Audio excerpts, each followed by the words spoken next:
Where is the wretched girl? King Obesai's voice thundered through the courtyard. His tone was as harsh as the blustery winds that swept across the land. Bring her before me. The words echoed through the palace grounds, stirring a mix of fear and anticipation among the gathered crowd. The king, resplendent in his white crown and crimson robe, stood at the heart of the chaos, his regal figure casting a long shadow over the onlookers. His sharp eyes searched the crowd, seeking the object of his ire. Ada, a young woman of 28, was dragged forward by the palace guards. Her black skin, usually smooth and vibrant, was now marred by the grime and wear of her exile. Her Igbo traditional attire, once a brilliant red, was tattered and soiled. Her weaved backward hairstyle, adorned with local beads, hung loosely, adding to her disheveled appearance.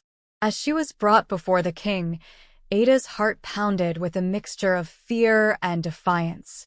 Her eyes, though heavy with resignation, met the king's with unwavering resolve.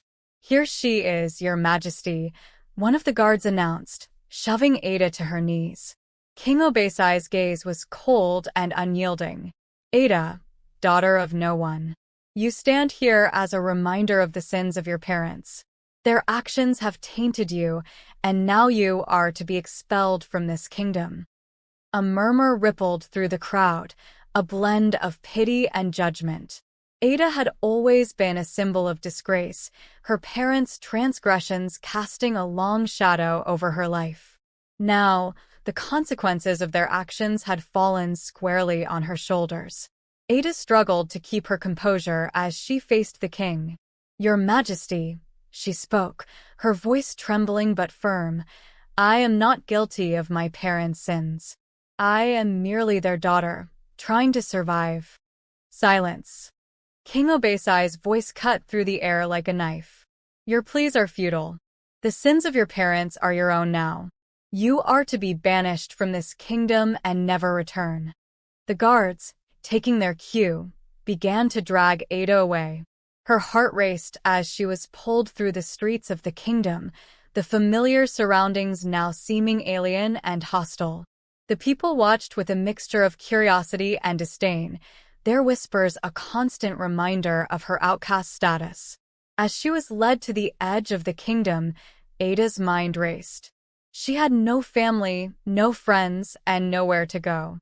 The world outside the kingdom was unknown and daunting, but she had no choice but to face it. With the kingdom behind her, Ada made her way towards the dense forest that bordered the land. The forest was a place of mystery and legend, rumored to be inhabited by spirits and deities. For Ada, it was her last refuge. The forest greeted her with a damp, earthy smell and a dense canopy that filtered the sunlight into a dim green glow. Ada ventured deeper, each step taking her further from the world she once knew. The trees seemed to close in around her, their branches forming a natural barrier against the outside world. Exhausted and disheveled, Ada found a small clearing surrounded by ancient trees. The area seemed to offer a semblance of safety, a hidden sanctuary in the heart of the forest.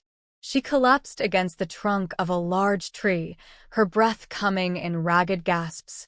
The silence of the forest was almost oppressive, broken only by the occasional rustling of leaves and the distant call of birds. Ada tried to steady her breathing, her thoughts swirling with anxiety and uncertainty.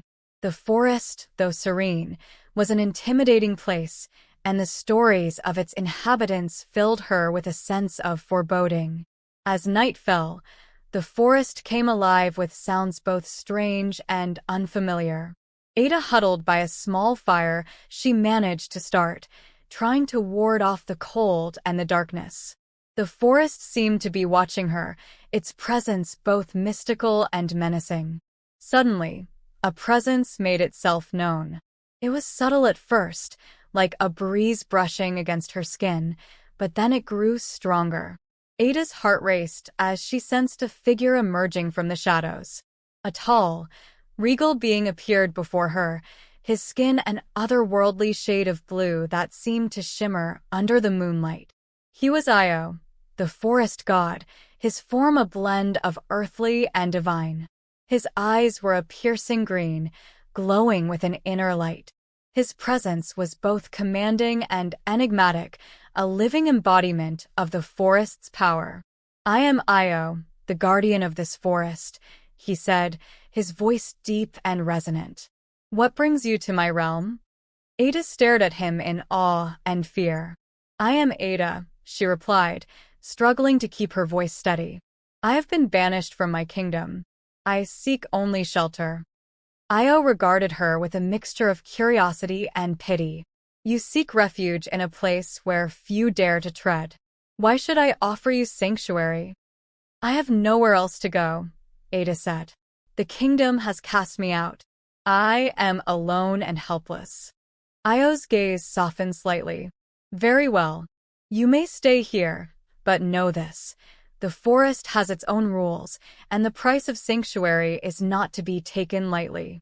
Ada nodded, her relief palpable. "Thank you. I will abide by the rules." Io gave a faint nod and gestured for her to follow. He led her to a secluded grove within the forest, an area illuminated by the soft glow of fireflies and the gentle sound of a bubbling spring. The grove was enchanting, a stark contrast to the harshness of her exile. "This will be your sanctuary," Io said. "Make it your home, but remember, the forest's balance must be maintained. Disrespect the land, and you will face the consequences." Ada's heart was filled with a mix of gratitude and trepidation. "I will respect the forest and follow its rules." As Io disappeared into the shadows, Ada settled into her new home. She learned to forage for food, identify edible plants, and build simple shelters. The forest became both her sanctuary and her prison. Despite the beauty of her surroundings, she felt a profound sense of loneliness and isolation. One evening, as Ada worked near the spring, she felt a sudden, intense pain in her abdomen. She collapsed to the ground, clutching her stomach as waves of agony washed over her. The pain was excruciating, unlike anything she had ever experienced. When the pain subsided, Ada noticed a strange sensation, an almost physical connection with the forest. She could sense the life around her, the heartbeat of the land itself. Io appeared before her, his expression grave. "What is happening to me?" Ada asked weakly. Io's eyes were filled with a mixture of sorrow and inevitability. "The forest has chosen you not only as its guardian, but also as a vessel for a new life. You are pregnant with a child of the forest, a being that will embody the union of mortal and divine." The revelation hit Ada like a thunderbolt. She was carrying a child whose existence was intertwined with the fate of the forest. The implications were profound and unsettling. "What does this mean for me?" Ada asked, her voice trembling. "It means that you will face great trials," Io said. "The child you bear will be a symbol of the forest's power, and it will draw the attention of those who seek to exploit it. You must protect both the child and the forest." Ada's mind raced as she grappled with the enormity of her situation. Her life had been one of hardship and exile, and now she faced a new challenge of epic proportions. But amidst the fear and uncertainty, a fierce determination took hold. She would not allow her child or the forest to suffer. As she prepared for the future, Ada found herself increasingly isolated from the outside world. Her connection with Io and the forest deepened, but the demands of her new role meant that she had little contact with other people. The loneliness of her existence was both a source of strength and a burden. One day, while Ada was gathering herbs near the edge of the grove, she noticed a group of men approaching from the direction of the kingdom. They were armed and wore expressions of determination. Ada's heart raced as she realized that they were not here for a friendly visit. The men were led by a figure she recognized, one of the king's emissaries. He was a tall, stern man with an air of authority. His gaze fell upon Ada with a mixture of curiosity and disdain. "What is the meaning of this intrusion?" Ada demanded, her voice firm despite her anxiety. The emissary's eyes narrowed. "We have come to retrieve what was taken from us," he said coldly. "The king demands that you return with us to face justice for your crimes." Ada's heart sank. The emissary's words were a stark reminder of her past and the danger she faced. "I cannot return," she said. "I am bound to the forest now. I have responsibilities here." The emissary's expression hardened. "The king's edict cannot be ignored. You will come with us, or we will force you." Ada's mind raced as she realized the gravity of the situation. The emissary's presence was a direct threat to her and the life growing within her. The forest seemed to pulse with a sense of urgency, and Ada knew she had to act quickly. "I will not go with you," Ada said, her voice trembling with determination. "I am bound to this place and to the child I carry. If you try to take me, you will have to go through the forest itself." The emissary's eyes flashed with anger. "So be it. We will see if your forest can protect you from the king's wrath." As the emissaries advanced, the forest seemed to come alive with an almost palpable energy. The trees rustled with an unnatural intensity, and the air grew thick with tension.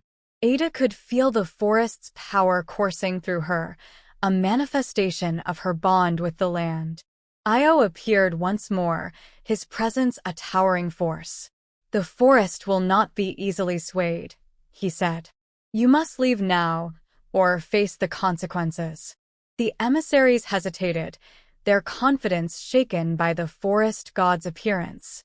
The leader's face was a mask of frustration and determination. "We will return with reinforcements," he said. "The king's command will not be ignored." With that, the emissaries retreated, their departure marked by a sense of unresolved conflict. Ada watched them go, her heart pounding with a mix of relief and apprehension.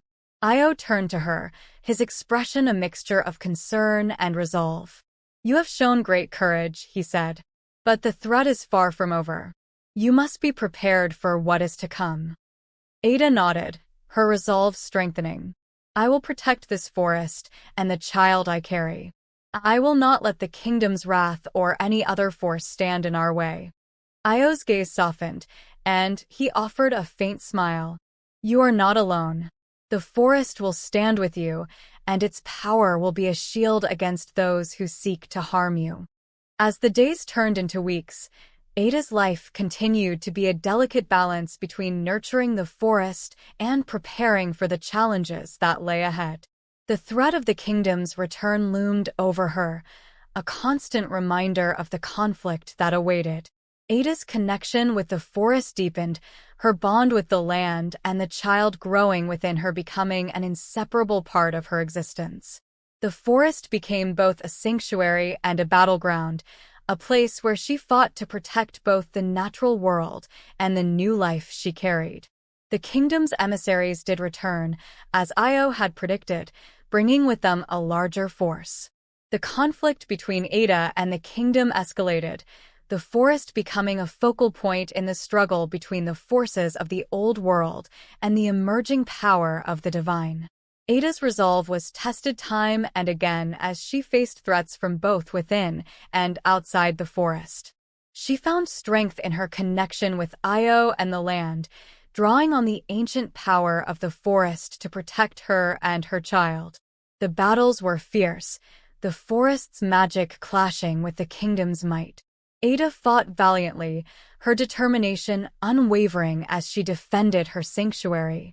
The conflict reached a climax as the forces of the kingdom made a final, desperate push to reclaim what they believed was rightfully theirs. In the end, the forest's power proved to be a formidable force.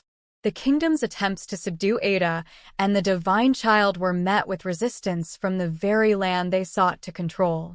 The conflict left scars on both the forest and the kingdom, but it also forged a new understanding between the two worlds. Ada emerged from the struggle transformed. She had faced unimaginable challenges and endured great trials, but she had also found her place as a guardian of the forest and a mother to a child of divine heritage. The forest, once a place of fear and uncertainty, had become a symbol of hope and resilience.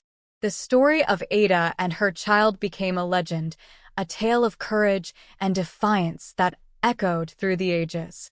The conflict between the kingdom and the forest god had been resolved, leaving behind a legacy of strength and unity.